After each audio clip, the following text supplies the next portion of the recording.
Okay, People okay. talk to us from Africa. Hmm. I'm really happy Okay, to sir, be here. you can we will go ahead with the session, sir. You can Yeah, yeah. Don't worry. go I'll ahead be with your there till preparations for the. 7 o'clock I'll be there. And I have told all my sisters to listen to you. Oh, You great. listen to him. What are the inputs he's going to give? He will give a different insight by Oh, all means. okay. Actually, after the meeting at Trichy St. Joseph's, no, Yeah, he asked me to bring you down to Kanyakumari district. we'll I said, come, sir. I'll come again. yeah, When I move, I go to University of Kerala for quite a few meetings. okay. Maybe on the way I can just drop in. Sure, sure, sure. Even the fathers were asking me whether it's Okay, okay. possible to get Dr. Senthilnathan back here. Last week, Laujai was with me. Oh, great, great. Okay, Yeah, okay. okay. And today he's in Chennai. Sir, it is time. Shall Yeah, we Yeah, we start? can. yeah, And yeah, yeah. Sushma is there. Sushma, Yes, ma'am. you can do the prayer and then we will begin. Dr. Pradeepa, we are starting. Okay, ma'am. We can start. Good evening. We'll start the session with a prayer. Heavenly Father, as we gather on this fourth day of our journey, we thank you for the knowledge, fellowship, and insights you have granted us so far. Each day has brought us closer to understanding our role as educators with a renewed purpose. Today, we ask for your continued guidance. May our speaker be inspired, and may we, as listeners, be attentive and thoughtful. Help us to turn learning into action, grounded in wisdom, compassion, and integrity. Let this day deepen our dedication to shaping minds and nurturing hearts. May we carry what we learn beyond these worlds, sowing seeds of knowledge and hope. In your holy name we pray. Amen.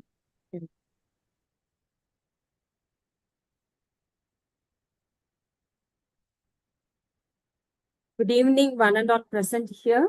Thank you for joining from India and also from outside India.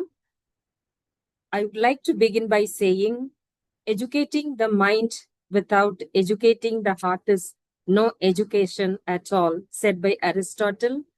A very warm and graceful welcome to each and every one of you to day 4 of our International Faculty Development Program on empowering faculty for ethical teaching in the digital era, jointly organized by Globethics and DMI College of Engineering, RLY Moli. We believe this initiative is not just timely, it's essential. In an age where technology evolves faster than textbooks, the ethical compass of educators becomes the cornerstone of value based learning. As faculty, we are not only disseminators of knowledge, but also the architects of conscience, and this program stands as a beacon guiding us in that noble mission. We extend our heartfelt recognition to Reverend Dr. Aroke Mary, the administrator, Dr. Albert Raj, the principal, Dr. Pradeepa, the dynamic coordinator of this transformative event from DMI Engineering College. Special thanks to Dr. Joseph Dunstan, the former Vice Chancellor of St. Joseph University, Nagaland, for his motivation and his support all the time. To all our participants, both from India and across the globe, we sincerely thank you for joining us in this enriching journey. Your presence affirms a collective desire to elevate education with ethics and innovation. Before we begin, a few gentle reminders. Kindly introduce yourself in the chat box with your name, place, institution, and country. For your questions, please use the Q&A box to ensure we address them efficiently during the session. Let's open our minds and hearts as we prepare to delve into today's session. May this day inspire, challenge, and transform our perspectives as educators in the digital era. It's my privilege and pleasure to introduce today's distinguished speaker, Dr. S. Chendilnathan, a visionary educator and an inspiring leader in the domain of education technology.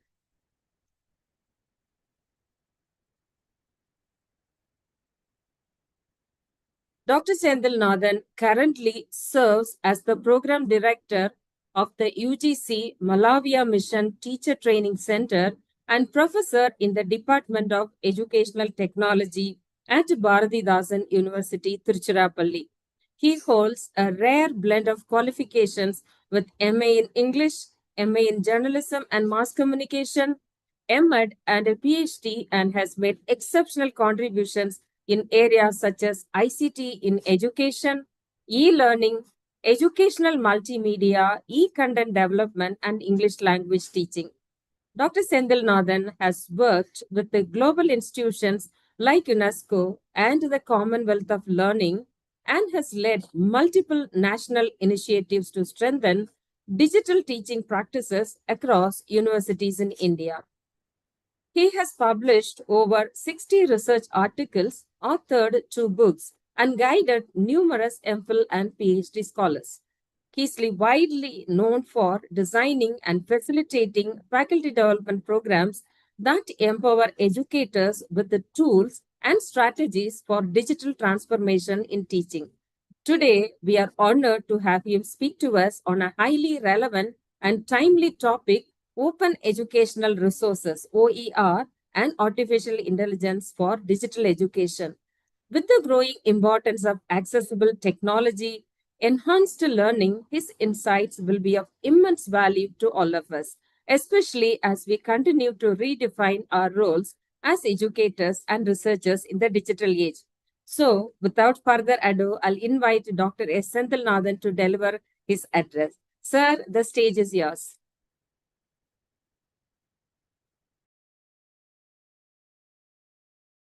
Thank you very much, Dr. Rajula. Am I audible clearly to all of you? Yes, sir, you are audible. Yes, fine, right, okay. So I also would like to thank Dr. Dunstan for his kind invitation to this program this evening. And this is a very short session in my view because I am used to handling 3-hour sessions on technology integration, OER and all. So given about 90 minutes here, I don't want to get into a lot of formalities. Let me move ahead to the session. And only thing I would like to say is I am in this meet today with all of you because of the invitation and the request by Professor Dunstan. So if the session goes well, you have to thank him. If you find it boring, you have to catch hold of him. Okay, so that is what I would like to say in a lighter vein.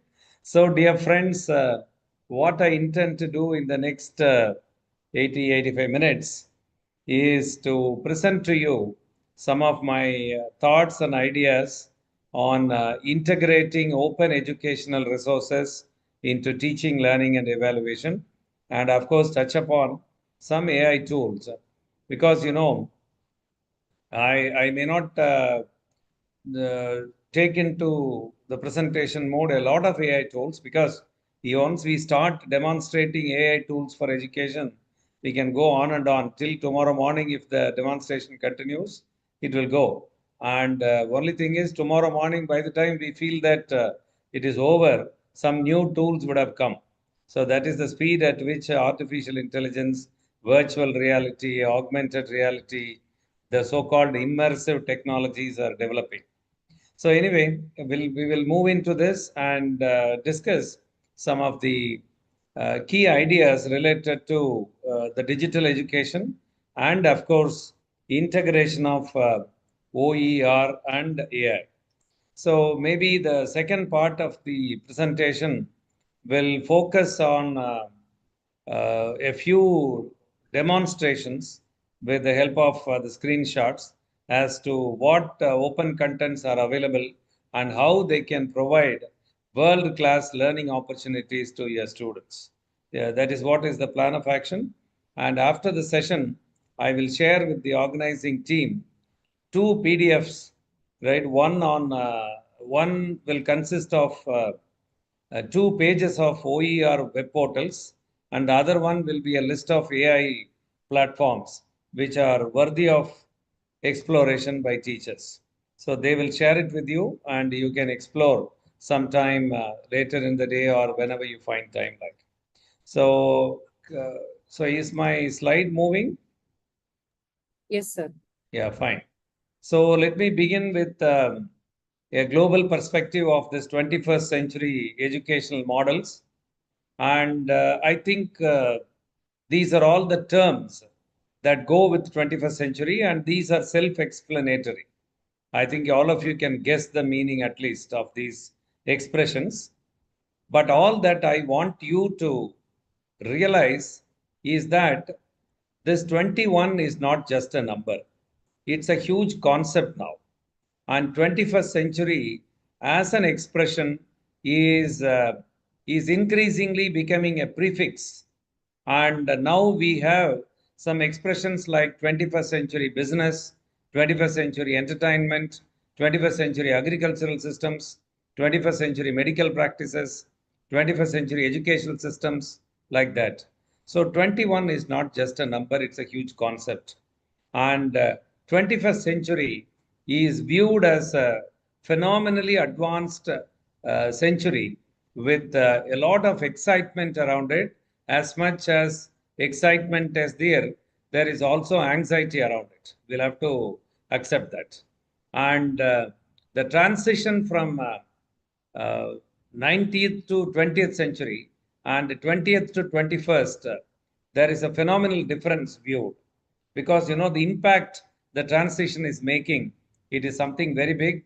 Maybe some of you would have already read Thomas Friedman's The World is Flat, right? A brief history of the 21st century world.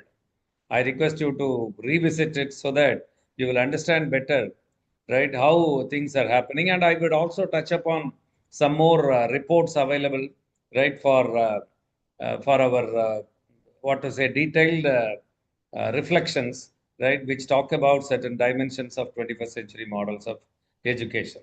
So coming to these terms, I think you know these words and you can understand the meaning. They are called 21st century is often looked at, right, with these interpretations. It is called as a computer era because it's all computers everywhere. You see, now I see 286 logins here. So that means 286 people sitting in front of a laptop or a desktop or a tablet PC or at least a mobile phone. And if you are sitting with a desktop or a laptop PC, then I think you have your smartphone with you on the table.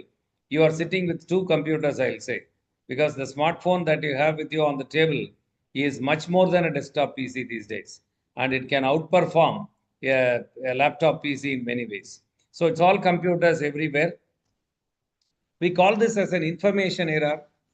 The reason, very simple, this is a world literally flooded with information, as all of you know. 24/7, huge information is flowing into your life. And there are three dimensions to the information flow: the speed, the volume, and the channels of information flow. Unprecedented in human history, a very high velocity information flow is happening. We all know that. And the volume of information. Never in the human past, people had so much of information available to them. Today, huge body of information available. And the third one is channels of information flow. Again, never in the human past we had such a huge list of channels which are ready to offer information to you. Let it be a newspaper or a television or a radio channel or a video channel or Instagram post, right? WhatsApp, any social media interaction, all of them carry information. So that is one of the important dimensions of this 21st century. And of course, I'm not going deep into the discussion on knowledge age because that is a 45-minute talk itself. So I'm not going deep into it, but I would like to tell you that there is a beautiful report available. It can be accessed on through Google search very easily. If you go and search in the Google with a keyword 21st century learning, let this be the keyword 21st century learning on a Google search. You will find a lot of literature. PDFs will be there, PPTs will be there, audio files, videos, plenty you will see having something to do with 21st century learning. Even if you will be alive till the end of 21st century end, I don't think you can complete reading them, watching them. Such a lot of literature has already been generated. on 21st century models of education. And somewhere you will find one report. The document's title is 21st Century Learning, and it is by a team of people under the leadership of a person by name Richard Riley, R-I-L-E-Y, Richard Riley. Richard is a regular spelling. And if you go to that document, you will see a very lot of meaningful things that you can learn from about knowledge age era, knowledge age, and about knowledge in the knowledge era compared with the knowledge of the agrarian age or the industrial age, and the dynamics of knowledge change happening, all this, and the role, the revised role a knowledge era teacher is expected to play. Because, you know, a knowledge era teacher like you and me, we are not simply knowledge workers, as Peter Drucker called us. No, we are more than that. We are knowledge creators, we are knowledge disseminators. When you conduct research, you create knowledge, and when you share it with your friends, your students, you disseminate. So what is the role, the revised role that you're expected to play? Very meaningful discussion. I request you to read. We also call this as digital era, and I think you would know the meaning of the word digital. So it's all about digits, you know, the two digits, the zeros and ones. Okay. See, when that is the mode of communication among all these electronic devices. See, when there is a call on your mobile, you swipe towards green to accept a call, or swipe towards red to reject a call. It is 0 and 1. Red is 0 and green is 1. That's all. That is how the communication patterns work with the electronic devices. So I know there are people from Department of English. I was just going through that list. So Department of English people will disagree with that point. Sir, digital is not everything about the numbers, sir. It is more than zeros and ones. Because, you know, the word digital takes its origin from a Greek word that is digitus, D-I-G-I-T-U-S. Digitus means fingertips. So any of these technologies which you operate with the help of your fingertips, you know, they become digital. It is not that the other answer is right, this is wrong, or vice versa. And that is the basic thing. All digital technology, all such information and communication technologies are basically functioning on the zeros and ones, the digits. And they're all manipulated with the help of your fingertips. So we will go with a simple understanding that digital education is that education which extensively uses all these digital technologies, whether it is for teaching or facilitating learning or testing, evaluating, assessment, analytics, all this. So that is the understanding we will go with. And I already mentioned to you Richard Riley, right, a report with the title 21st Century Learning. There is another beautiful document which you can access. It's freely available. 3 E's of the digital age education. It is again some 13, 14-year-old document, but there is a lot of meaningful discussion on the power of the small e in leading to an education system which is technology enabled. Okay. See, we call this as a concept. TEL, all capital TEL, it is technology enabled learning. TEL is a concept. And technology is an enabler. See, for instance, how technology enables me. So let us take, for example, the current session. Right now it is going on. There are participants from several states of India, and there are participants from some foreign countries also. See, if DMI Engineering College organized a similar faculty development program some 20 years earlier, this would not have been possible. I am sitting at the central part of Tamil Nadu, Trichy, Bharathidasan University campus, and you are all sitting in some other places. We are all separated by huge distances. So I would not have been able to deliver a session to DMI Engineering College without moving away from Trichy. So what I was unable to do, I am able to do today. And some technologies mediate that whole process. And that is how technology is an enabler. And engagement. So when you talk about engagement, I refer to the engagement that happens with human minds and emotions with the technology mediated experiences. See, I would always give the comparison whenever in such contexts we meet teachers. Just I request them, you make a comparison, a small comparison. Look at a classroom. The teacher goes there, all of you go into the classroom with a chalk, with useful content, relevant content, meaningful content. You also know that, and your students also know that. But what is the level of engagement that happens with the human minds and emotions inside the class? And think of another scenario, compare it. Another scenario is a theater, a cinema hall. Okay. And you don't find actors, actresses coming there in person. Only a flat white screen. And opposite to the screen, you find some 200, 300 adult matured minds sitting there, not for 45 minutes, 1 hour, but sometimes 2.5 hours. But what is the level of engagement with the human minds and emotions happening there in a theater, in a cinema hall? Okay. And if you compare, you will understand the power of technologies, the digital devices, the visual cues. So, in a theater, everyone stays glued to the screen and everyone believes what happens on the screen as a reality. Maybe whenever there is a sorrowful scene, Rajula madam will wipe her tears without her neighbor's knowledge. Okay. It happens not only to Dr. Rajula, to everyone. Because the power of the audio video combination, right, is capable of penetrating into human minds and occupying the human mind very powerfully, very strongly for some time.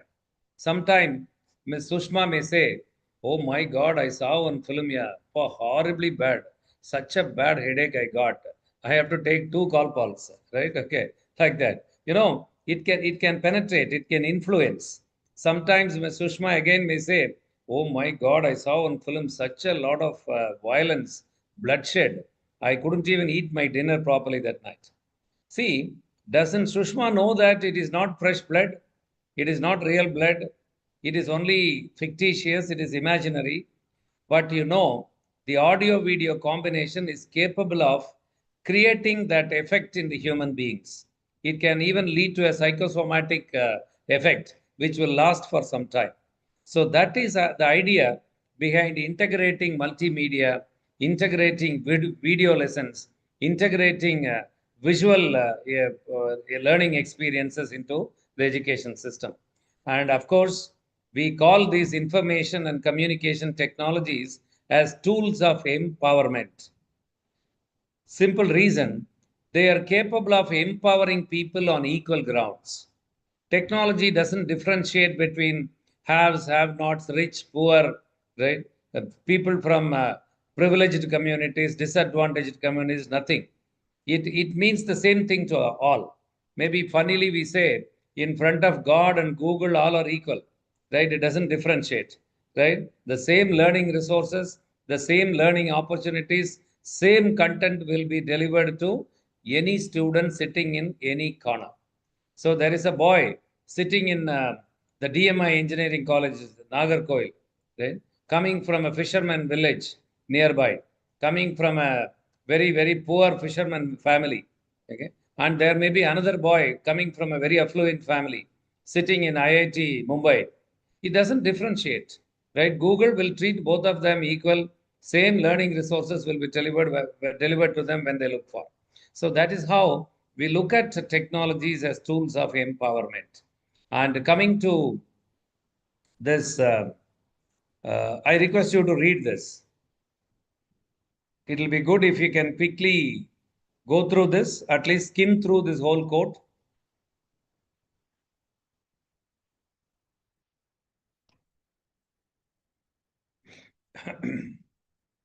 So I'm sure at least you could skim through this whole quote and get the central message.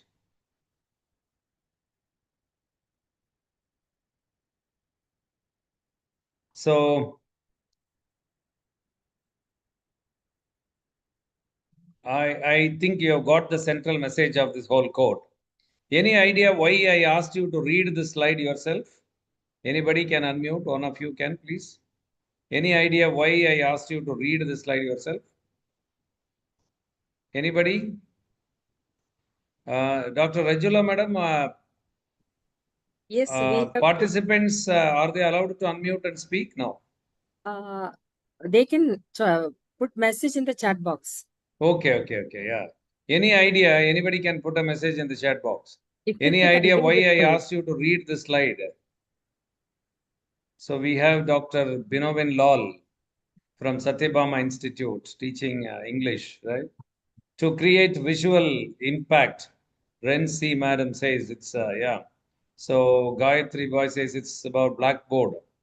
Ketan Vira's blackboard, fine, right? Good, yeah, PPTs, Gayatri boy, right, fine. To observe signaling technique used, okay, fine, all are excellent answers. See, there are one or two technical aspects of PowerPoint presentations I would like to share with you here. I asked you to read this slide and not for getting time to drink water, first one. Okay. The second thing is, see, all of you make PowerPoint presentations, but while making PowerPoint slides, there are a couple of things you should remember. They are thumb rules of PowerPoint slide making. One, you can never have a complete paragraph copied and pasted on a slide like this. Okay. Even a complete sentence ending with a full stop, you can never copy and paste. The ideas have to be broken down into points and they are supposed to be presented only with such bullets. Bullets, sub-bullets, icons, symbols, arrows, any images, videos, anything is possible on a slide, but never a complete paragraph like this. Even a sentence ending with a full stop. This is a rule. And there are two exemptions to this rule. Whenever there is a rule, there will be an exemption. There are two exemptions to this rule. This one is an exemption. What is this that you are seeing on the screen? It's a quote. It's a quote. As you see, it's a quote, right? So a quote, you can copy as it is and paste it essentially with a quote mark, quotation marks. Double And the inverted. other exemption is a definition. A definition you can copy and paste with ending with a full stop, because a definition is a definition. You cannot break it as you like. Okay. Otherwise, everywhere the ideas have to be presented only in the form of such bulleted points or shown with images, symbols, icons, and other things. There is another dimension to this PowerPoint slide presentations. That is, some people have a tendency, they carry some slides, each carrying two short paragraphs. They present the slide and they start reading the slide one after the other. Okay. And again, that is not a good practice. We funnily call that as PPT, sing along syndrome. Okay, that is a very bad syndrome that affects academic presentations. Okay, we are not supposed to read from the slides. See, when I have presented the content to you on the slide, you can read it yourself now. Why should I give a voiceover for that? Okay, and I should present my points, right, in this. That's the thing.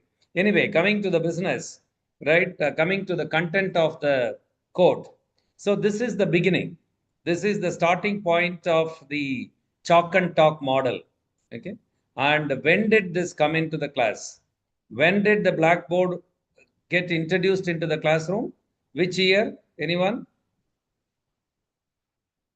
Anyone, please? Which year it was? It was in the year not 1800. Nalini Segaran says 1800. It's not 1800. It is 1813. Yeah. As you say, Anusha says it is 1813. See, dear friends, I am not a person to say anything negative about the use of blackboards. I know that blackboard is a good tool in a classroom, provided the teachers know how to get the maximum out of this blackboard. Fine. But I have a question for you to reflect. Maybe after the session, maybe due after your dinner when you sit back and think over. I want you to, I don't want an answer for this question. This is a question for reflection. See, the blackboard came into the classroom 212 years earlier. And today, in 2025, how is it possible that you and I'm including myself as a teacher here, how is it that you and I, the teachers, remain happy, remain comfortable, remain complacent with a tool that was introduced into our system 212 years earlier? What is our justification to remain happy with a 200-year-old professional tool in our work? Will we accept this if a doctor or a surgeon does it? Okay. No, these are all some of the questions for you to reflect. See, today, how do we make a choice of a hospital today? We will say, right, oh, that hospital is good here. Why? Because they have the latest equipments, okay? And they have the doctors and paramedical staff trained with all these latest equipments. They may be charging little more, maybe 1 lakh plus, right? Fine. But we cannot take risk now. We cannot take risk with our lives. So we choose the best hospital, and the so-called best hospital, best within quotes, is that hospital which has the latest equipments and which has trained all its staff, all its doctors and surgeons with the latest tools. Okay, fine. That is life. We cannot take risk. Then I have another question for your reflection.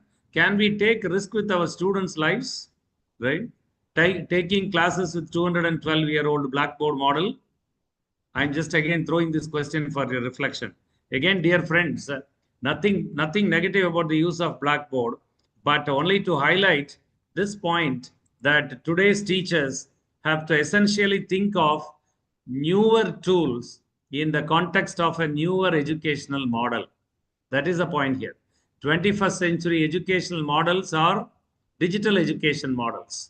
And 21st century models of education are, right, progressive education models involving active learning of the students with the help of a lot of technologies and media. So in this context, is it not time for us to think of newer tools? That is the point I'm trying to drive home.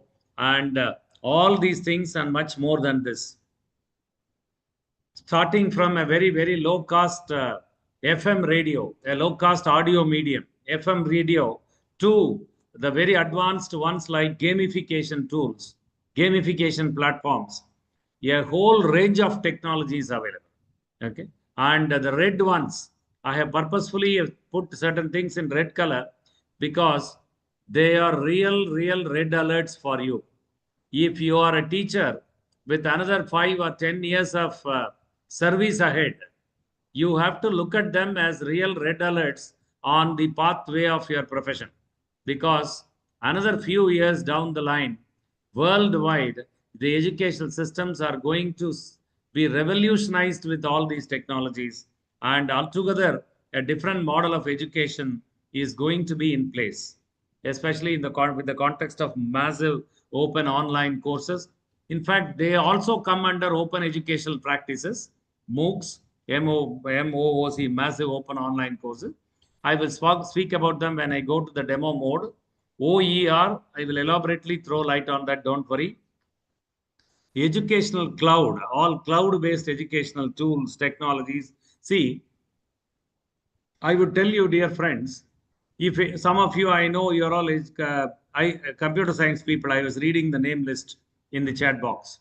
And some of you are from non-IT, non-computer science, history, English, right, sociology, economics, right? Sir, what is this cloud and all cloud technology, cloud services? They're all Greek and Latin for us, right? Don't worry, dear friends, I would tell you, these technology terms should not, create any anxiety for you. I would very plainly look at it. From a common man's perspective, simple things it is, right? For instance, you have a Google account. I will put it still simpler. You have a Gmail account. If you have a Gmail account, you already have an account in the Google Cloud, because the Gmail is there only in the Google Cloud. And along with Gmail, you are given the freedom to use a plenty of services available on the Google's Cloud. Let it be Docs or Drive or Meet or Forms or Jamboard. And if you make use of all these things for the benefit of your students, then you are practicing cloud-based education. So let us not think anything big in this side. It is all very simple things which we already know.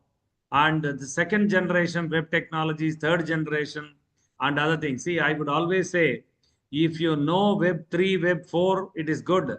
If you don't know, it is very good. Okay? That is what I always say. Because, see, you don't know when Web 1 and you don't know when you move to Web 2. Similarly, without you being aware, when Web 3 full-fledged comes, you will move to Web 3. See, I would give a small example to you. Maybe Dr. Rajula is here, right? So maybe sometimes she gets an alert in the WhatsApp, right? And Pratibha madam, this morning she was finding it difficult to get me on WhatsApp. So she sent a message, sir, this number I am available on WhatsApp. So you see, it will tell within next 3 days you have to update your WhatsApp. Otherwise, you cannot use the services of WhatsApp. See, how can we lead our life without WhatsApp here? It is not possible now, right? Come on, life without WhatsApp is something beyond imagination. So immediately, without knowing what is happening, we update. Okay. Please understand, while giving such updates, while installing new plugins, while upgrading your audio video components in your video media player, in your browser, whenever you add some new plugins, you are moving to next generation, right? Web experience. So that is what we would stop with, right? And mobile apps for learning, plenty, right? And if you have any difficulty in locating a good mobile app suitable for your subject, the best thing you should do is call some student, preferably a school boy or a school girl. You ask them which mobile app is very good for mathematics, which one is very good for drawing, right? Which one is very good for science, right? They will tell you, they will compare and tell you, see, this is also a good mobile app, but compared with that one, this is better, they'll say, right? So coming to AI, VR, AR tools, artificial intelligence, virtual reality, augmented reality tools, AI, VR, and AR, together they are called as immersive technologies. And you know, the way in which AI is taking shapes in the educational systems is something very big. One of the fields which will get heavily implicated by the developments in the field of AI is education.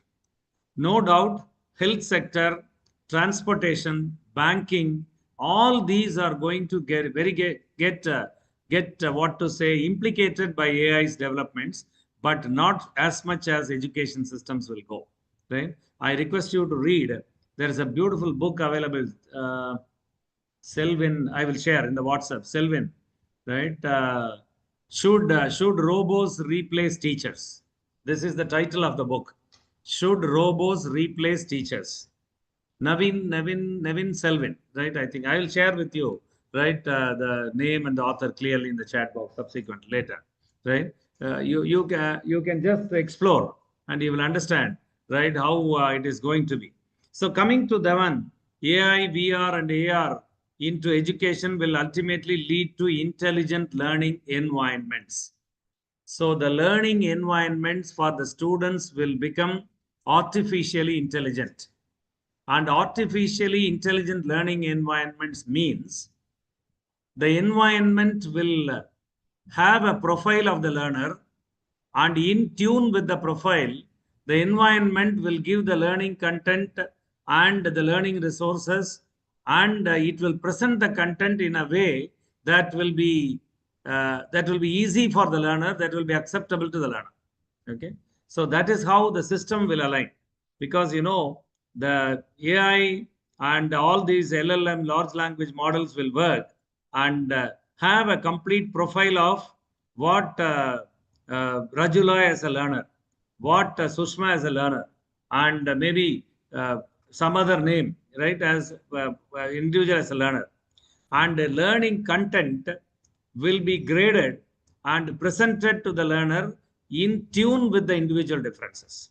If there are 40 boys and girls, all the 40 boys and girls will not have the same content, same explanation, same example.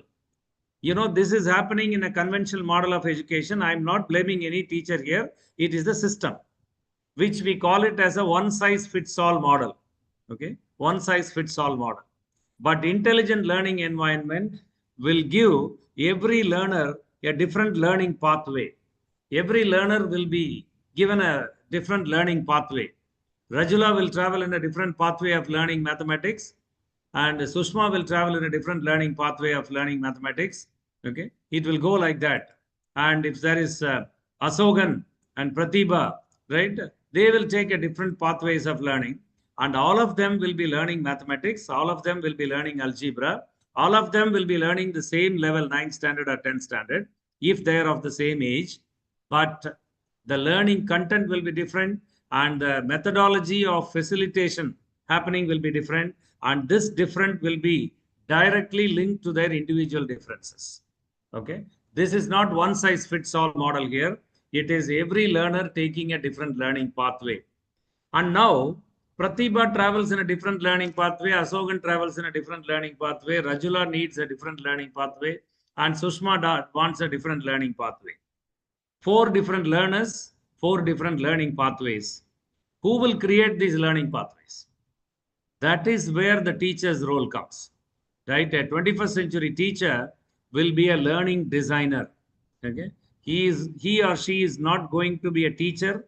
He or she is not going to be a facilitator. He or she is not going to be a coach. He or she will be a learning designer. We will design the learning and we will guide the students into their learning, right? So that is what is the job that we will be doing, right? With all these technologies advancing to the next level, AI coming up in a big way, virtual reality tools and plenty other things are coming. We don't know after 5 years, right, what avatar AI is going to take and what unimaginable things are going to happen with AI, we don't know, right? Okay. And coming to gamification, game-based learning, there's a beautiful concept. There is a website, gamebasedlearning.org. You can explore and see for yourself how games can lead to better learning and how games can be created, right, both offline and online for teaching different concepts in science or humanities or arts and social sciences, right? So, dear friends, all that I'm trying to say is that all these technologies which are available, the visual tools, the electronic media platforms, the digital technologies, right, all these together have created a need for a different pedagogy. We call it as a digital age pedagogy. And maybe there is an informal, non-standard English expression. It's called digigogy, D-I-G-I-G-O-G-Y. They use that in some media platforms. I see such expressions. But we would go with the digital age pedagogy, I think, because the word formation pedagogy, it is from pediatrics. Okay, that is the art of making the children learn. And then we had another term, andragogy. Then at a point, you know, pedagogy, andragogy, there was no big difference. Even for adult learning, we have started using the word pedagogy. But anyway, we will go with the expression digital age pedagogy. And there are 4 dimensions to it. I will touch upon it very quickly. I think it's 45 minutes now. So maybe another 5-10 minutes I would speak and then go for another 30-40 minutes of demos of OER and AI platforms. And there are 4 dimensions: the digital generation of learners, then the learning environments. See, right now, I don't know where is Rajula madam sitting, and maybe some are Yes, sitting sir. in Chennai, some are in, I saw some names from Marian's College, Kuttikanam. They are deep in the in Kottayam, right, in the hills. They are sitting there, right, Idukki district, I know. right? Some are from Nagarkoil, some are from other places. We are all separated by huge distances now. But in spite of that separation, there is an environment connecting all of us. There is an environment. We are all connected on that environment. And that environment is a digital environment because it is possible with the help of Zoom. It is possible with the help of internet connectivity. It is possible with an official account of DMI, right, of Zoom account. It is possible with that. So this becomes a digital environment. And when it is learning the purpose, right, the expected outcome is learning, it becomes a digital learning environment.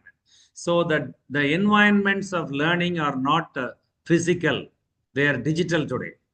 And if it is a classroom endowed with a lot of technologies like an LED panel or a touchscreen board, right, or an LED wall, projector, internet connectivity, interactive whiteboard and all that, the environment becomes phygital, PHYGITAL, right? It is both physical and digital, right? So it's a hybrid expression becoming phygital learning environment, okay? So that is the environment that is coming up. And coming to the media, educational media, it is edutainment media. I saw somebody right in the meet coming from visual communication department, somebody from journalism or communication department. I saw a name, right? So, so we talk about, right, a blend of education and entertainment media. It becomes edutainment media because increasingly we are using entertainment media platforms for education.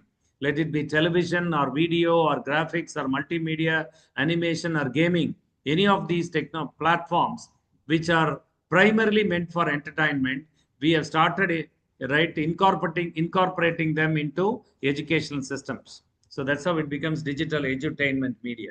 And I have the last one, right? First one, I thought I would spend 1 or 2 more minutes on it. Before that, the last one with a small question mark. Do we have a new breed of teachers who can willingly learn all these digital technologies and who can enthusiastically integrate all these technologies into their teaching, learning, and evaluation systems? Why that question mark is because several reports say that it is not happening, right? And technology integration has not been very successful in many institutions. Probably one major reason for that is the lack of interest or willingness shown by the teachers. Okay, so that's the reports. I'm saying that. Okay, and anyway, irrespective of the subject backgrounds that you handle, irrespective of the levels at which you teach, it doesn't matter. Every teacher of the 21st century has to essentially learn some technologies, develop some techno-pedagogical competences, and integrate technologies into their educational practices. There is no other go, because every teacher has to essentially make himself or herself relevant to the context. That is very, very important, my dear friends. Are we relevant to the context in which we are teaching? Are we relevant to the target group for whom we are teaching? These are real questions we have to ask. Please understand. Because, anybody or any professional who is not relevant to the context of the profession naturally has to get out of the profession. And when we are not bothered about the target groups, right, naturally, any business, any professional, right, will get obsolete, right, if the work is not directly relevant to the target group. See, when I say relevant, it's a very important word. And if you ask me a question, okay, sir, how can we make ourselves relevant, right? Maybe it is easy to say. I would give you a very simple idea with regard to relevance. What it is to be relevant? If your students cannot learn the way you teach, then teach them the way they will learn. This is what is relevance all about. This is what is student-centric practices all about. If your students cannot learn the way you teach, then teach them the way they will learn. I think here, everything else is taken care of. you become student-centric, you become tech-savvy, you integrate technologies. All these things happen when you attempt to become relevant in this simple mode. That is what I would like to highlight here. So moving to the first one, digital generation of learners, I thought I would introduce you to a writer, Mark Prensky. I can talk on and on for a lot of time with regard to these things, but for want of time, I'm not going deep into it. Mark Prensky is a very celebrated writer, a great author, a thought leader, and the article by him, it's all very beautiful arguments, very beautiful articles. I request all of you to read. It's about 5.5, 6 pages. Digital natives, digital immigrants. A very, very path-breaking research idea he came out with. He said, all the children who take birth in the country after the electronic boom, every country will have one period called as an electronic boom period. Okay, the cost of the electronic gadgets will come down. Common men and women will buy a lot of gadgets, electronic, digital gadgets, and use both at home and office. That is what is an electronic boom period. And all children who take birth in the country after the electronic boom, they take birth in a digital world and they grow in a digital world. Okay. So when a person takes birth in Nagarkoil, right, and grows in Nagarkoil, he or she will say that, which is your native place? Said, it's Nagarkoil, sir. You have nothing to do with Chennai? No, sir. No, I have nothing to do with Chennai. I have nothing to do with it. My place is, right, Nagarkoil. Because, you know, he or she has taken birth in Nagarkoil and has grown with Nagarkoil. Right? So that is that sense. And what Prensky says is, the children who take birth in the country after this revolution, right? They take birth in a digital world and they grow in a digital world. So much so, they become digital natives. And all those who had taken birth before this revolution, electronic revolution, the digital revolution, they have taken birth in a pre-digital world and they have migrated into a digital world. So they become digital immigrants. That is the problem. And what he says is, the real issue of this phenomenon is felt in the classrooms, because the classrooms today are filled 100% with digital native students. All children whom we handle in our classes, they have taken birth after 1980s, 1890 or early 1990, right? Or sometimes late 1990s or that like that. So all of them have taken birth after the electronic boom, after the digital revolution. And most of the teachers who go there to deliver classes to them, they are all digital immigrants. So when they go to the classroom with a chalk piece and a duster, with their MSc notes intact, right, wrapped in a brown colored sheet, the children get really disturbed. There starts the real disconnect. Okay, they expect a different learning experience, and whereas a teacher of the past, he or she delivers a different learning experience, there happens the real disconnect. I request you to read a little bit, very interesting. And some of the ideas given by Prensky, I would like to just highlight with some funny pictures here. I hope all of you see a funny picture here. This is one idea. Are you getting a picture on the screen? Sometimes the images don't get properly shared. Are you seeing a... Yes, sir, we can see it. Fine. Right, just it's a funny picture. One of the ideas Prensky gives is about the early entry of technologies into the students' lives. See, when for you and I, technologies came into our lives a little later. But for our sons and daughters, right? But for the digital generation kids who are all in the schools and colleges today, technology has penetrated into their life very early. And the early entry of technologies makes a categorical mark on their personality and behavior. That's what Prensky says. However hard you attempt, you may not be in a position to, right, change it. Right? Look at this, how babies will be born in future. I think if such things happen in the future, you should not get surprised. right? So just to be on the lighter side, okay, this image, right? And look at this image, right? A young mother doing some online activity, and look at the back of the boy or a girl, being used as a mouse pad.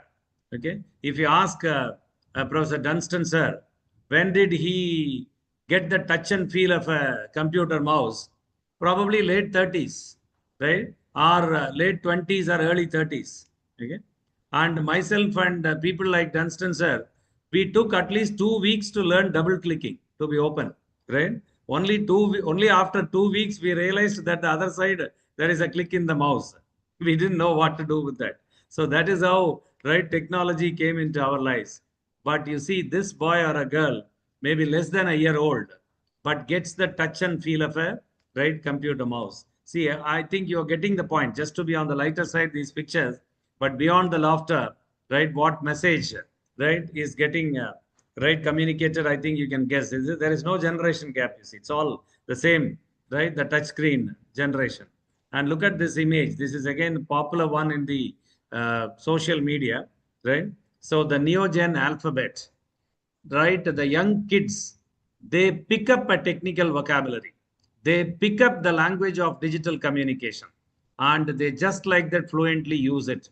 Whereas the digital immigrant people like you and me, we find it difficult to speak that digital language with which they are very conversant. Okay, and look at this. There is a third standard answer sheet, and look at the question and look at the answer. Okay, right, and I think this picture glaringly shows the difference between the thought process of a digital native student and a digital immigrant teacher. And a digital immigrant teacher marks a wrong for all this, right, and gives a 0 as the mark. But I think this boy or a girl deserves a chocolate. Am I right? Right? Some out of the box thinking, nothing from memory, nothing from the mugged up content, right? Some out of the box thinking, some independent thing. See, right or wrong is a different one, right? All answers need not be all the time right, right? You say sometimes the questions are wrong. Okay, right? So that is how I should say, right?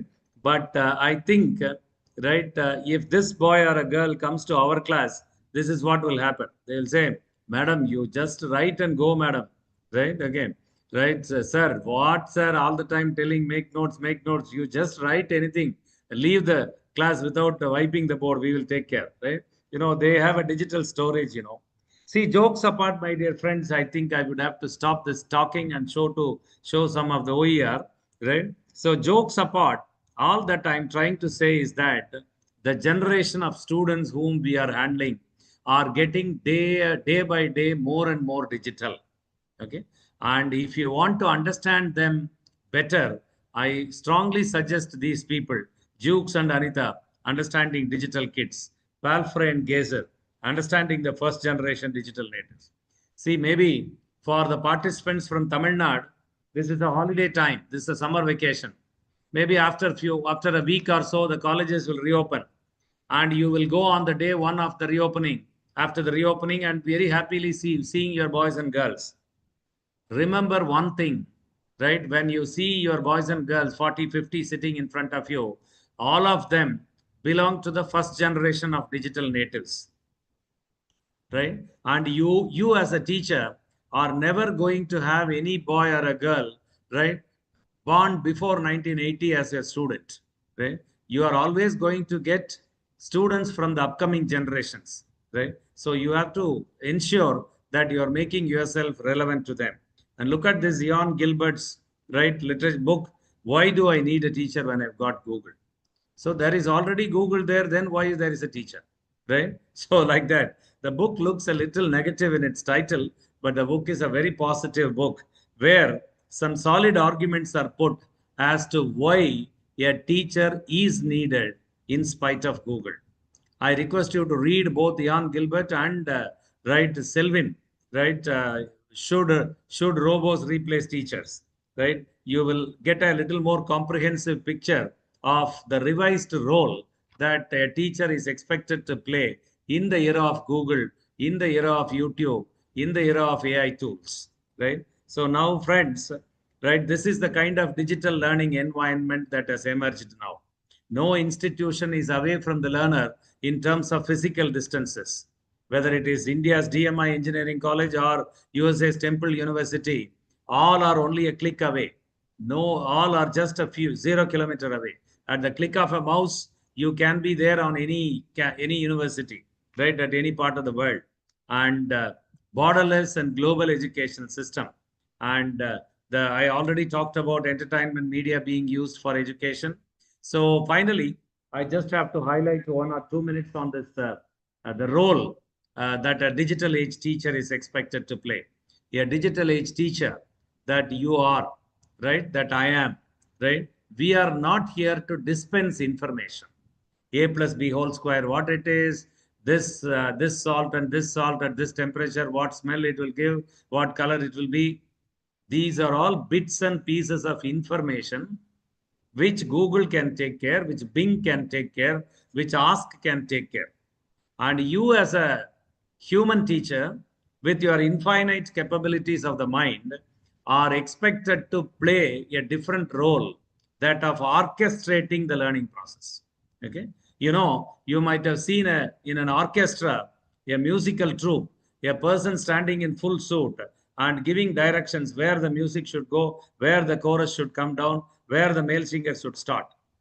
That is the work a 21st century teachers should be doing, because the students have to be taught what they should learn with what resources, and we are supposed to expose them to the learning resources and guide them into their learning.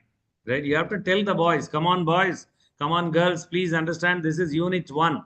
These are all basic thoughts, basic ideas, definitions, concepts and meaning. I will share with you in the class WhatsApp group, right, 3 videos, each 20 minutes. You watch the videos, you will understand the basic things related to this theory. After watching the video, still you have a problem, don't worry, you come to my class tomorrow, we will discuss. And we have to tell the boys and girls, see, this is unit 5. This is more application oriented unit. I will share with you, right, an activity sheet. Maybe there are 7 activities. Even if you complete 5 activities, you will know how to apply this concept. You can't even solve one. You can't even complete one activity. Don't worry, you come tomorrow, we will discuss. And together we will do the activity. That is the kind of right methodology, right, we'll have to get into. And why, why we should depend on YouTube videos, why we should depend on open content, why we should depend on content available on web portals, because we need to save our time and we need to devote some quality time for our students for something better, something greater, something more important. And that more important thing is helping the students to convert information into knowledge.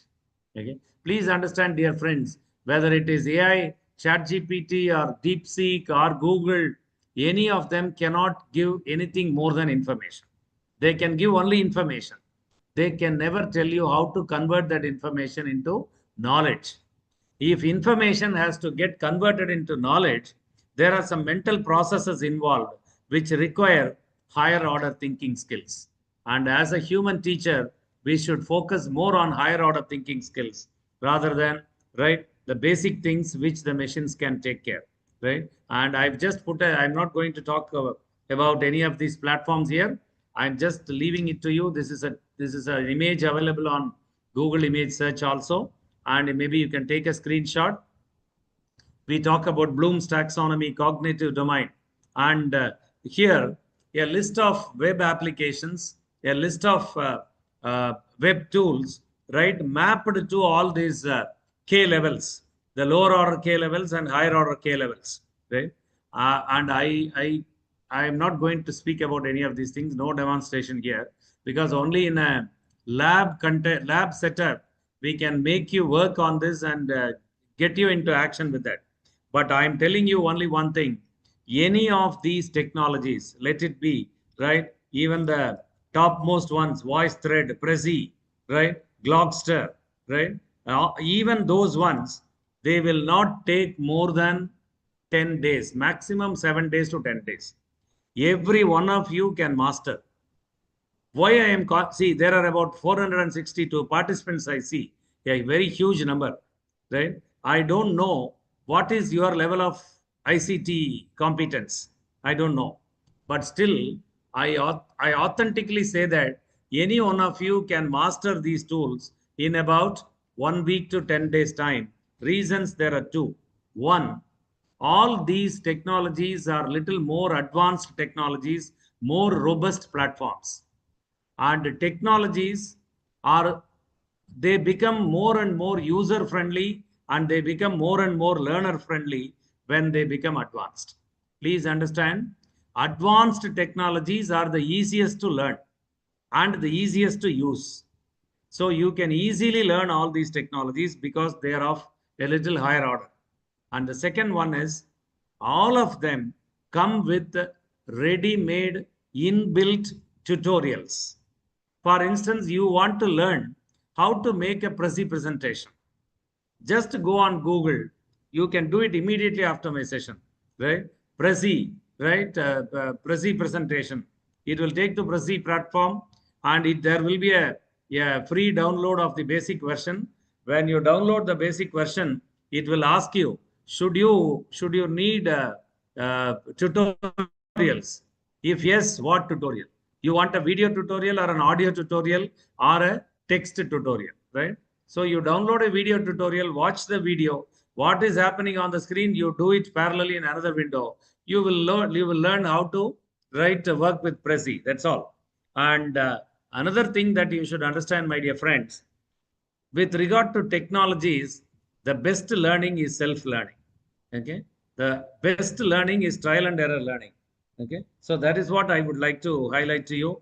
And with this, let me move to the next one. Right, the digital age teacher should change our relationship with learners, and we are not solo singers of knowledge. We are all orchestra singers. Singing in an orchestra is really tough because people around us, all of them play music. One person on the tabla, another on the keyboard, another on the flute, another on the violin. All of them play music as per the notes given to them. And you have to sing in tune with the music, right? See, that is exactly the condition.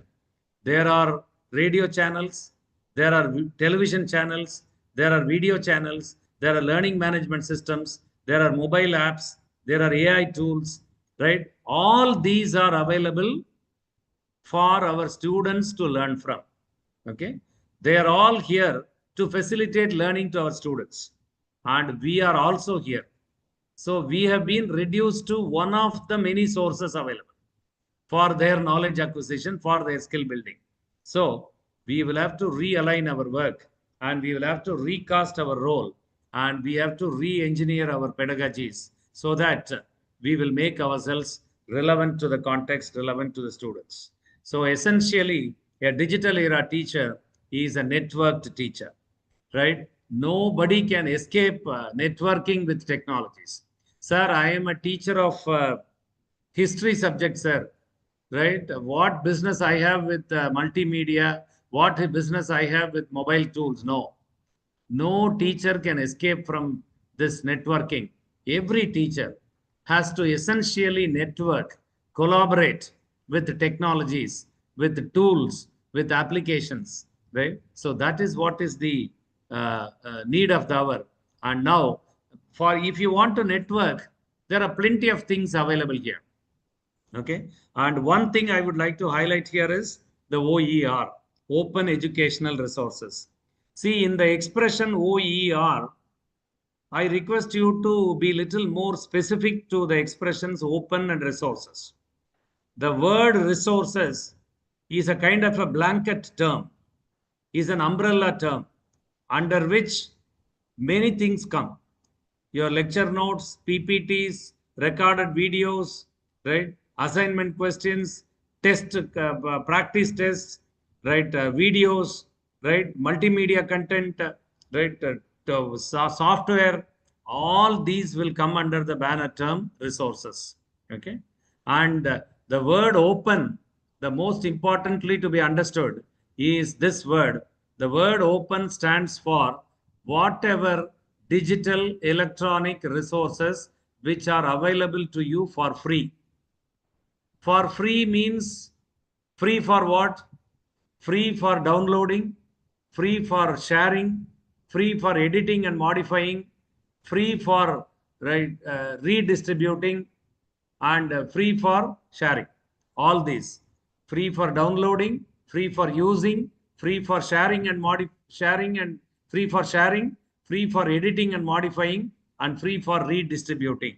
All these 5 freedoms are given to you with open content, and any content, audio, video, text, any of these things, you can download it, use it, share it, edit it, modify it, redistribute it.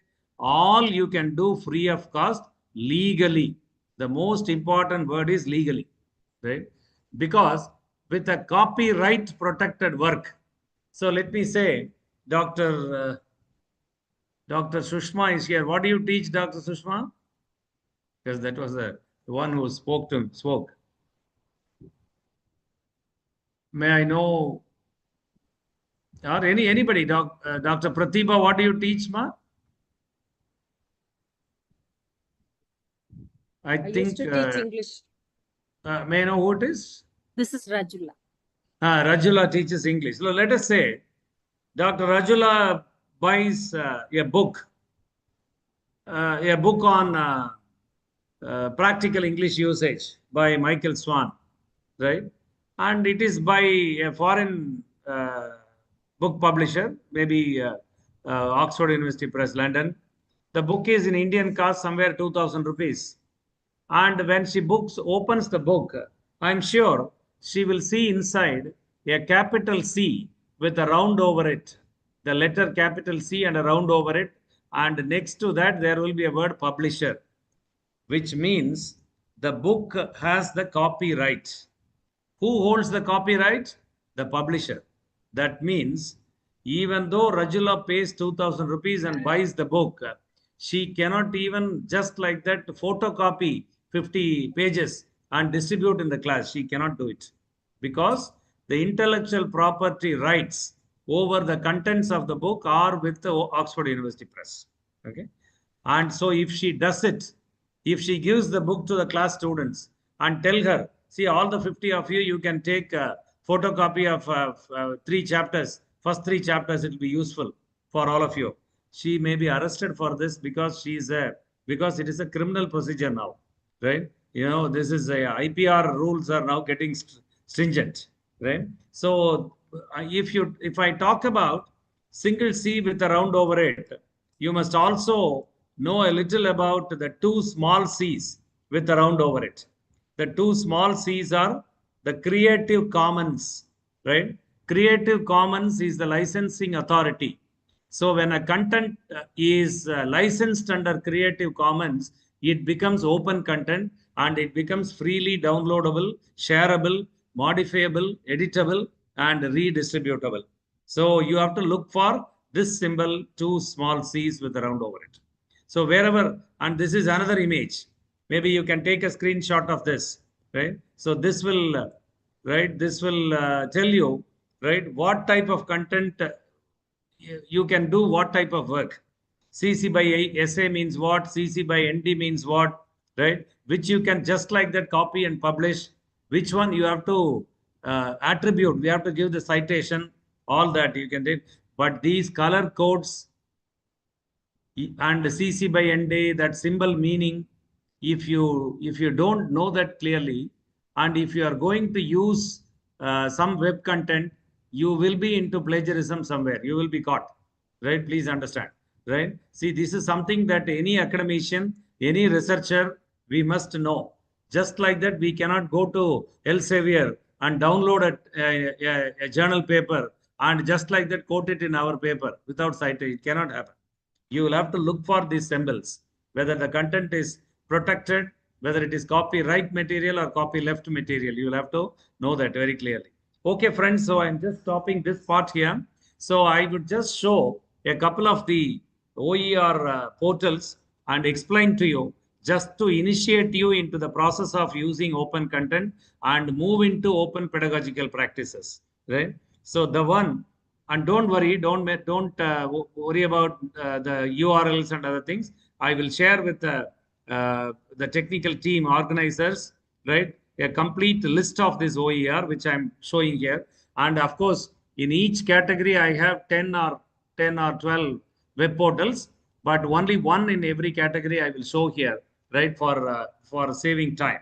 And in my view, again, I repeat, in my view, OER Commons is the best OER portal, oercommons.org, right? See, this is a public digital library of OER alone. See, if you come to Bharatidasan University, my university's portal, you will see e-resources. There is a menu. And you click open, you will see some content available. Some will have a closed lock symbol, and some will have an open lock symbol. Okay. And those resources with a closed lock symbol, they are not open for all. But if it has a open lock symbol, anybody can download, any student from any college. But some materials will not be like that. But OER Commons is one portal where every content, small or big, is an open content. So blindfolding your eyes, you can download any content and use it here. All of them are licensed under Creative Commons, and nobody will question you for using, misusing, and other things, right? And the next one I would like to highlight is Library of Congress. This is the American government's public digital library. I have chosen this not because it is American, but because the different type of learning resources available here. I hope you can read the list here. I have opened up the drop-down menu. These are the different varieties of learning resources available: audios, videos, films, maps, music, periodicals, photos, prints, drawings, plenty, right? Huge resources. If somebody is going there, right, we're searching for something like chemistry, inorganic chemistry, maybe one whole day you will spend. Such a lot of literature will be available on inorganic chemistry alone, right? So maybe that is how something that you cannot afford to miss, a huge learning resource repository, in my view. And the next one I would like to highlight is an e-book project. Most of you will work with different e-book portals, but Project Gutenberg is the first e-book project of the world, funded by Bill Gates Foundation. So they have a huge collection. Earlier they had only text-based learning resources. Now they have audio and video content also. Slowly they are adding, but a huge number of e-books you will find, right? And a variety of books you will find on that. And the next one is learnoutloud.com. This is a huge portal. This is a beautiful portal for audiobooks. I hope you can understand what an audiobook is, right? A book in the form of an audio file. If you have some 1 GB free space in your mobile phone, around 20 to 25 audiobooks you can have stored in your mobile phone and keep listening to the book on the go, right? Yeah, beautiful facility. You need not have the tedium of reading a book. You can listen to a book. And for students, listening is comparatively a more influential activity than reading a printed text. I'm not saying this, psychological research says. Psychological research says when some content is listened to, the registration in the subconscious mind is better compared with reading a printed text. So that is why maybe you can easily remember that. Maybe when some old song plays, when you were a teenager, that song was very popular.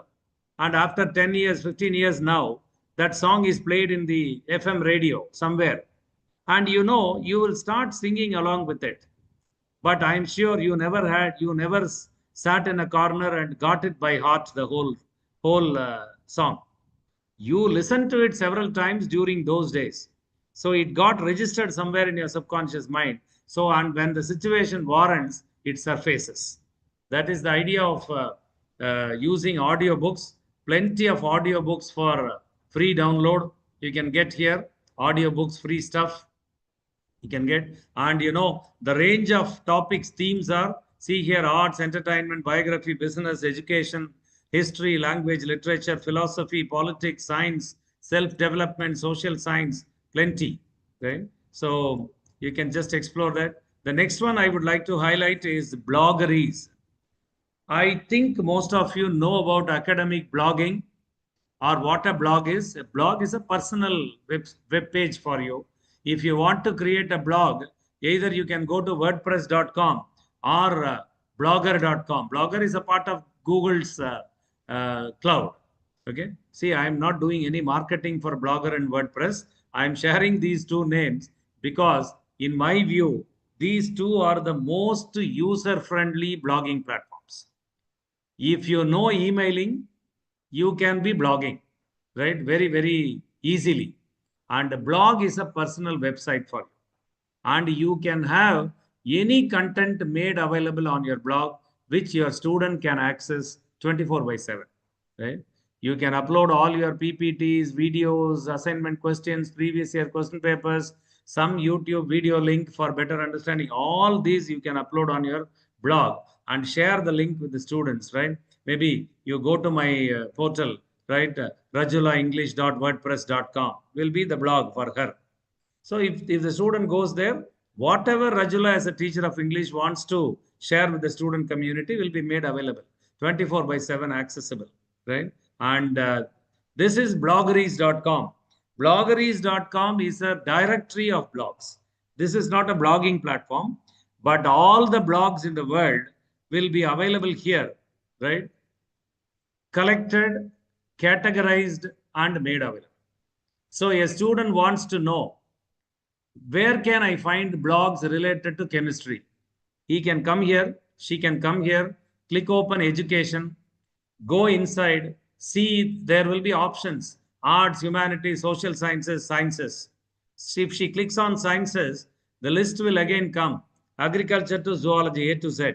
So if she goes to chemistry and clicks open, all the blogs related to chemistry lessons, chemistry content will be available. So easy for the students to locate, right?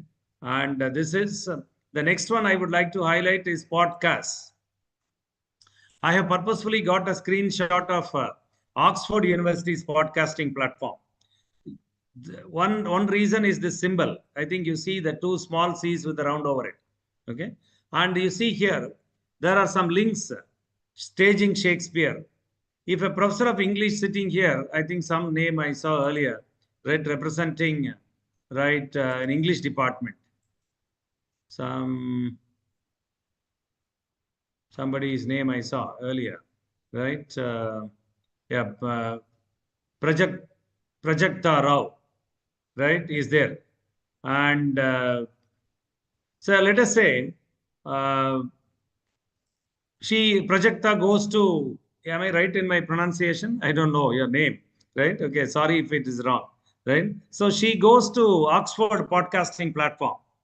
She can download all the 10 videos related to the Shakespearean drama available here. And these videos are from the so-called Oxford professors, okay? And if there is a teacher sitting in Nagarkoil in an arts and science college in an English department, I don't know where is Prajakta come from. If she teaches Shakespearean drama to her students, all the videos from Oxford can be used here. She can share the videos to the students. She can play the video in the class. She can upload the video in her college website. All this she can do free. No expenditure for the student, no expenditure for the teacher, no expenditure for the institution, and no expenditure for the parent. But a student sitting in Nagarkoil learns from Oxford University professors. So when a world-class learning opportunity can be given to a student without any expenditure, what prevents us from trying this? That is a question for me, for all of you, right? So please understand, dear friends, you can connect your students to such world-class learning opportunities without an expenditure of a single pie, right? So if you go to the open models of education, this is Wikibooks, right? Look at this slogan, Wikibooks, open books for an open world. The world is an open world. So why should books be closed inside the almiras, inside the libraries? They should be made open, right? So that's how wiki books are available. And there is a platform called Khan Academy. Most of you may know. It's a beautiful platform giving video lessons, very, very, very high quality video lessons. Quality, I refer to the content, the pedagogy, right? And the treatment it gives, right? And very creative videos for mostly school level mathematics and science.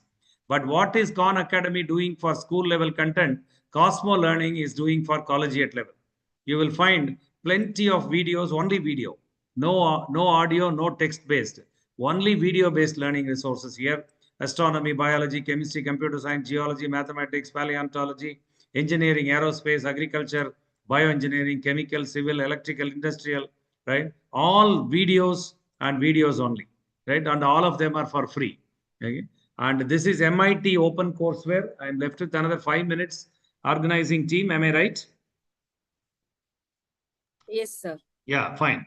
So MIT, OCW, nobody can talk about open educational resources without mentioning MIT. Because it was Massachusetts Institute of Technology that started this open educational models with their OCW, Open Courseware, right? Some 25, 28 years back. Let me give a small example and wind up here, just 1 or 2 AI platforms and close here. If Pratibha is here, an electronics engineering or electrical engineering professor of DMI, maybe let us say she has to handle a course on power electronics or something like high voltage electrical systems next semester. If she goes to Open Courseware MIT.edu, she can find a similar course there, high voltage power electronics, right? And she can download the entire courseware here. The courseware is a bundle. The bundle will consist of lecture notes, PPTs, the recorded videos of all the 50 lectures, the videos of demonstrations done by the teacher there, and the quiz questions, assignment questions, everything. Pratibha can download the entire bundle and use the entire bundle of lessons for the upcoming full semester. So the odd semester, the entire semester at the DMI College, Nagarkoil, the students get continuously MIT learning experience. Every class, Pratibha uses the content from MIT. So all the entire 60, 70 working days, the students sitting at Nagarkoil will have MIT learning experience. That is what is the way that is possible. Coursera, edX, I think most of you know, right? The world's two most popular MOOC providing platforms. And this is Swayam.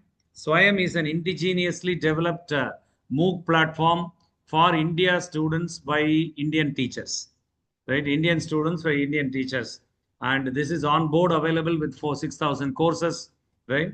And you have, right, Swayam Plus, right, now coming up in a big way, right? Added skill-based courses with some marginal payment, and courses on Swayam are free, and Swayam Plus, they are a little charged. And I talked earlier about Congress, Library of Congress. This is NDL of India, National Digital Library of India. Look at the slogan, one library, all of India. Look at the learning resources here. All this, school level, engineering, science, JEE, NEET, JAM, GATE, humanities, literature, science, law, management, plenty of contents available here. You can explore and see. And this is One India, One Digital platform of Government of India, sakshat.ac.in, right? School level content, undergraduate level, postgraduate level, online learning platforms, plenty other. And this is EPG Pathshala, another initiative from the Government of India, right? See, electronic postgraduate Pathshala. All contents related to PG, MA, MSc, MCom, MBA, right? Lessons. Almost all the 5 units of every course, right? Content is available here in 4-quadrant model. One quadrant, you will have text material. Another quadrant, the text material is available as a video material and multimedia embedded video content. And you have, right, enrichment learning through web resources.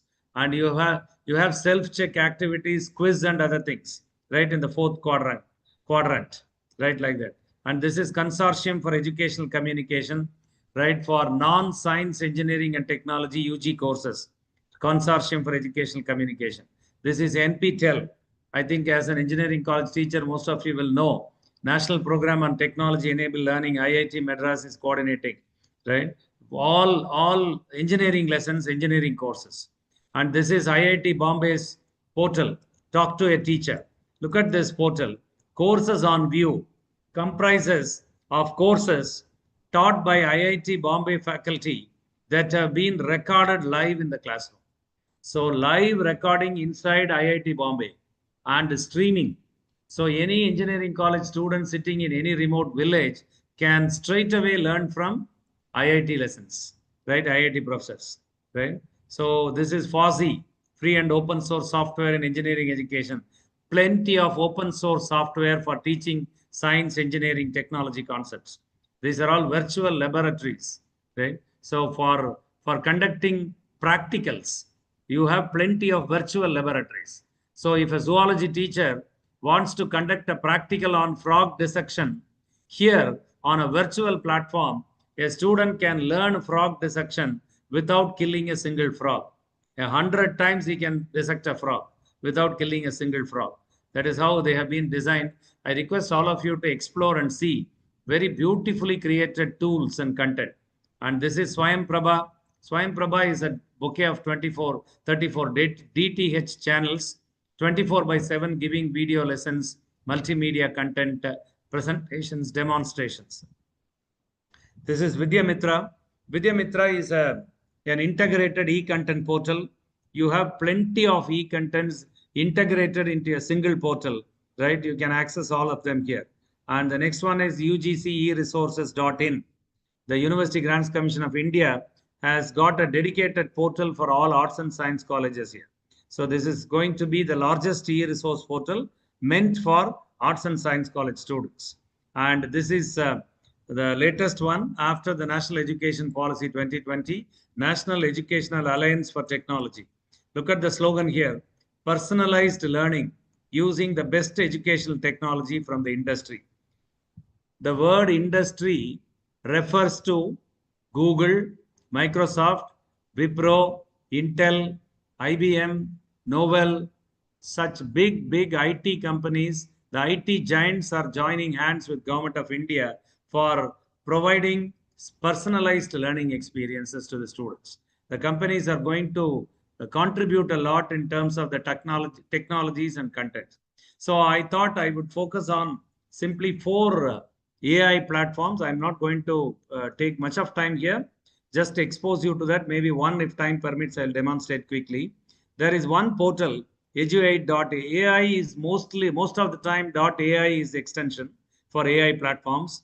And this is a very beautiful portal for developing lesson plans, right? For instance, if you go and give the subject chemistry and choose the option, which part of chemistry, inorganic, organic or pharmaceutical chemistry, choose organic chemistry. You want, I'm giving an example. Then a text box will open. You copy and paste the syllabus content, whatever the content you want to teach, and ask the platform to generate a lesson plan.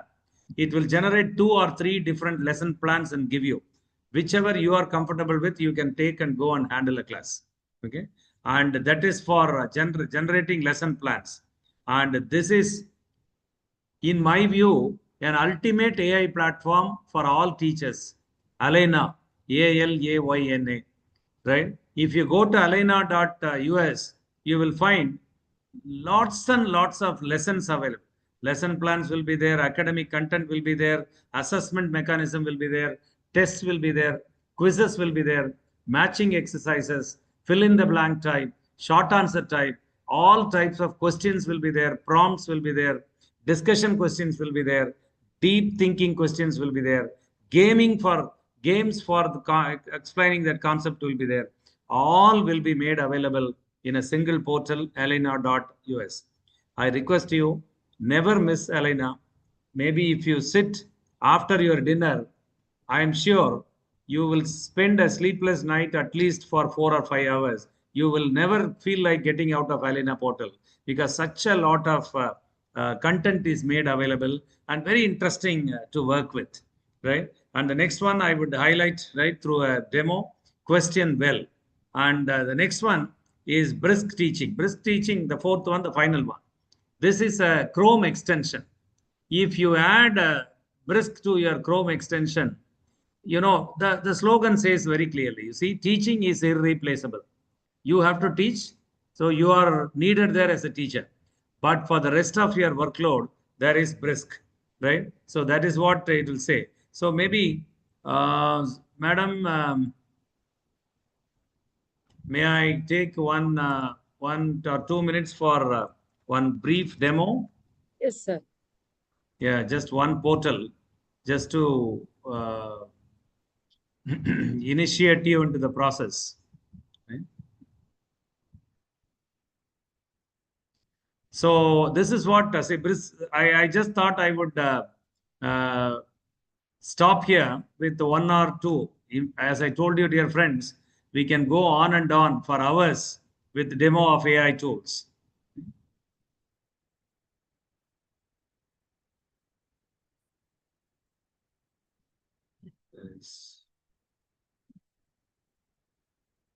You see here, are you seeing my screen? The question well portal, are you seeing that? Yes, yes. Yeah. So dear friends, just one tool I would explain to you. So look at this. This is create, customize, export, student facing materials. This is right for now, free forever, forever, as long as you are a teacher, right? As long as the institution continues, right? Like that. So if you go to, right, try it now for free. So I've clicked open that. So let us see. I would just demonstrate one thing.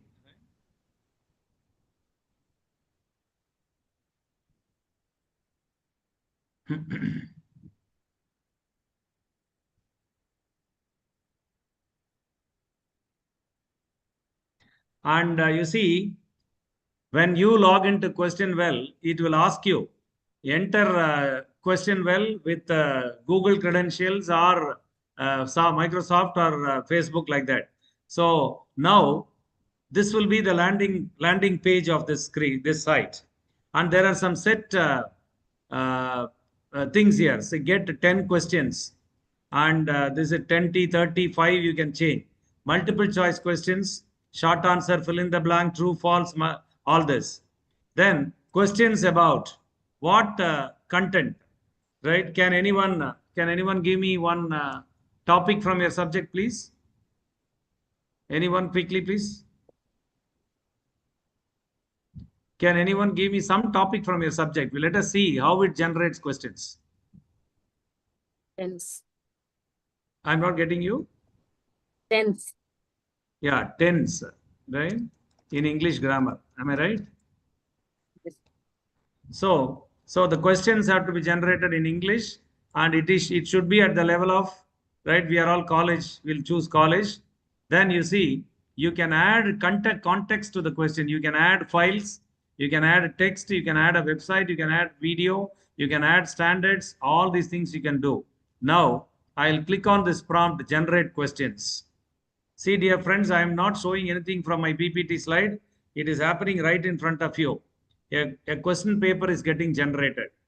A very excellently chosen items, and they are aligned to K levels, and they come with one of certain features of Question Well I like very much. That is one of the reasons I am giving you this. That is, it will allow you to edit the questions it generates. Other portals may not allow you, because you see, you know your subject better, you know your students better. So you will have the freedom to edit the questions here. And another thing is, it is very, very easy to export this question to convert it to a question paper. Just at the click of a button, click of a menu, you can get it into a PDF file, you can get it into a Microsoft Word file, you can convert it into a Google form. Anything you can just like that at the click of a mouse, you can do it. And in a few seconds, you see, we have just started. And next few seconds, you can launch a an online test, right? So that is the way. And you are not compromising on the quality of the test items also. Very good quality questions, yes, with MCQs or true or false or any of these things. So that is what I would like to highlight here. So maybe with this, I will wind up. So just let us see the questions that come out, right, of this AI tool. And we will wind up for the day. I think I have taken some 7-8 minutes more. And, No issues, sir. The audience, they are still with us. okay, right, fine. Okay.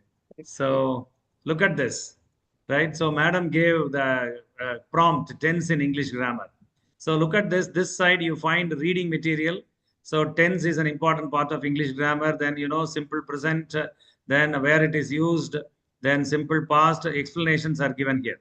On this side, you see here the expected learning outcomes. Right? We are all into OBE, outcome-based education. The learning outcomes are here, and 4 learning outcomes. See, then you see the question, what is the correct use of the simple present tense, right? So there is an option. She is walking to school now. He was walking to school yesterday. Which of the following sentences uses the present perfect tense, right? Questions are here, right? And you see, look at the question. Look at this, learning outcome. So recognize and differentiate between various tense forms such as simple, continuous, perfect, and perfect continuous. And look at this. Which Bloom's taxonomy it is? Is it understanding or remembering or application? And right, question type. Is it a recall type or an interpretation type? What type it is? Now I choose this question, and if I choose right all the 10, right, I have the 10 questions have come, and if I choose all the 10 questions. And I can export it to any platform. See here, the moment I click, you can create into a Microsoft Word file. You can convert it into a Google form. You can push it to quizzes. You can put it to Canvas, Bluekit, right? You can convert it into an interactive quiz. Anything you can do, right? So you see, the most important part is question well for teachers. Why they have put a capital W? No, they look at it a different way. It is something like a well. If you put your bucket, you will get it out filled with water. Like that, you can get the questions coming out of it, one. And another meaning is question well.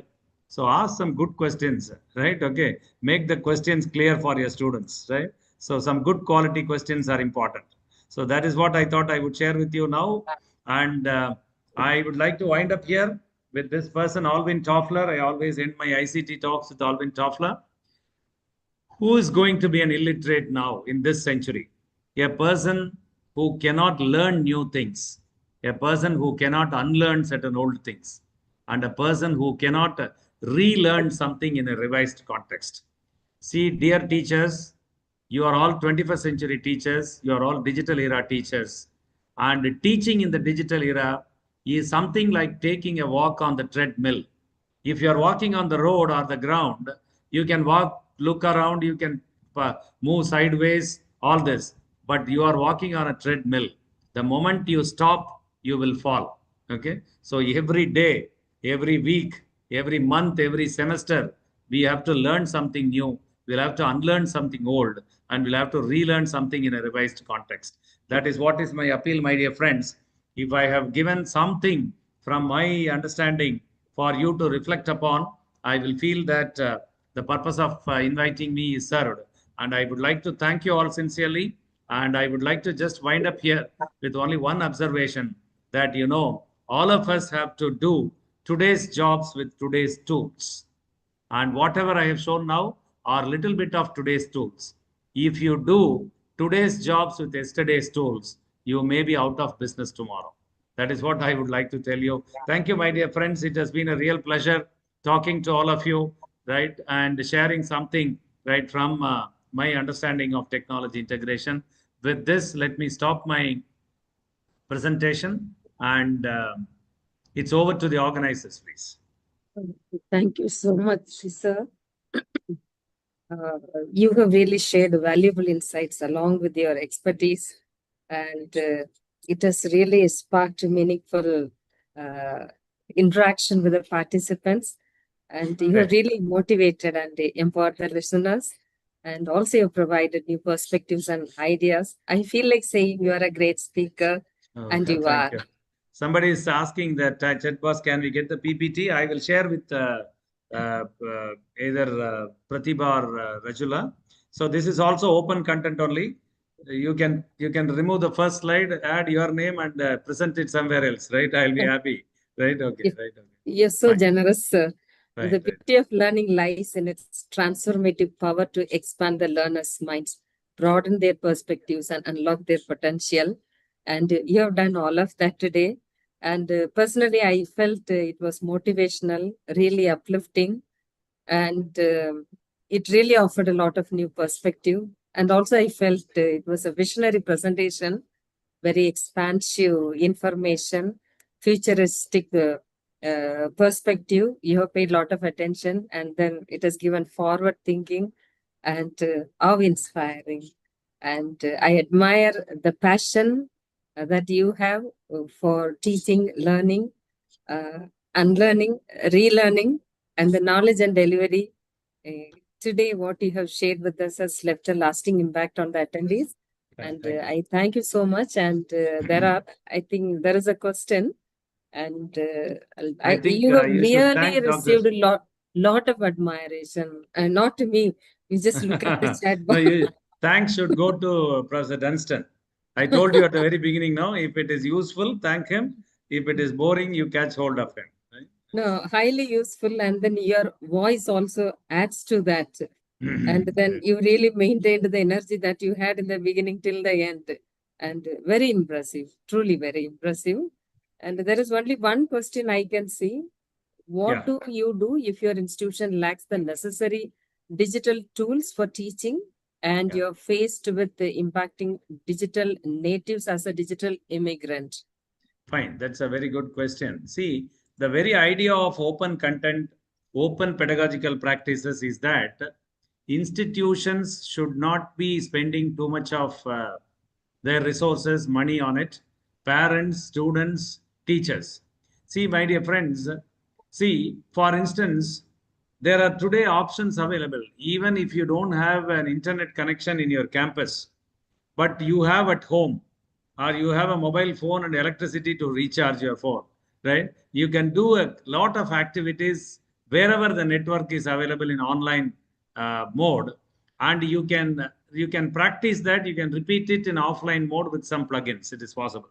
Even where there is no internet connectivity, whatever online demos that you want to show, you can do a work in advance and keep it ready, and you can repeat it to your students even if your institution doesn't have the necessary infrastructure of an LED panel, an LED projector, right? A touch screen, interactive whiteboard, all these things. There is no need, right? Okay. I'm sure most of the students have access to a mobile phone, and your mobile phone is much more than all these technologies today, right? So that is what is the point here. So the idea is, again, connecting our students to world-class learning opportunities through all these open source platforms, right? We know very well that, if a student has to take a course in MIT, several $1,000s he has to pay to go and be in the campus, right? But the very same learning experience is available here as an open courseware. So why not we attempt to connect, right, our students? That is the idea. Okay. Thank you, sir. And there is some appreciation. Wonderful session. Every minute was so resourceful.